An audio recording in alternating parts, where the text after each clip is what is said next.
Sherwin joins us live now from New York. Sherwin, thank you so much for your time. The President of South Africa changing his travel arrangements. How will this impact the UN General Assembly?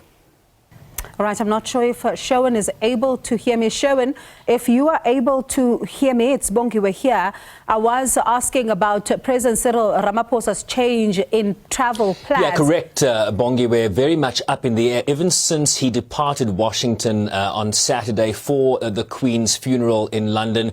There was talk about him returning to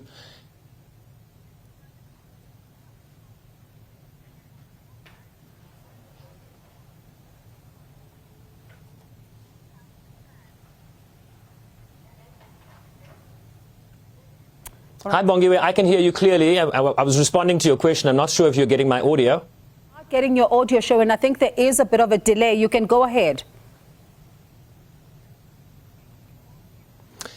Right, I was saying there was some speculation that the President might or might not return from his trip to London, having departed Washington, D.C.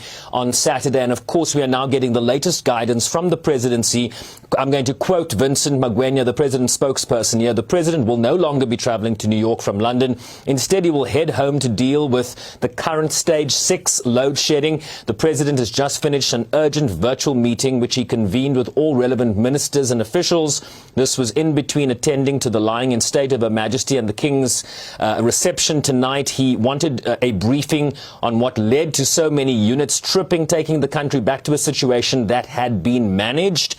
He further wanted to understand what could be done immediately to resolve the current state of load shedding. And look, so the optics here with the President returning perhaps to New York might not have looked that good.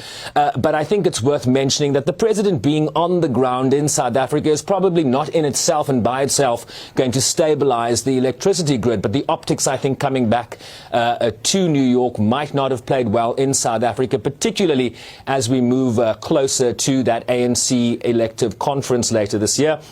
So in the President's stead, International Relations and Cooperation Minister Dr. Naledi Pandor will lead the delegation. She's done this before in the absence of the head of state. But look, the President was expected here. There are many important issues, from food security to climate change financing to the geopolitical issues, be it Ukraine, be it the instability we are seeing in northern Mozambique. So his presence will certainly be missed here. And I think the intention for him to fly back to New York was really speaking to some of the important issues that are facing the international community, and South Africa's voice is certainly very important in that. But the latest guidance from the presidency is that President Ramaphosa will now fly directly back to South Africa at the conclusion of Queen Elizabeth II's funeral in London tomorrow. Bongoe. All right, Sherwin, thank you so much for that update, giving us a sense of how things unfold then to the UN General Assembly now that President Cyril Ramaphosa will return home after the funeral of the Queen. And Sherwin there coming to us live from New York, and will continue to monitor developments on the UN General Assembly as well as the energy crisis in South Africa.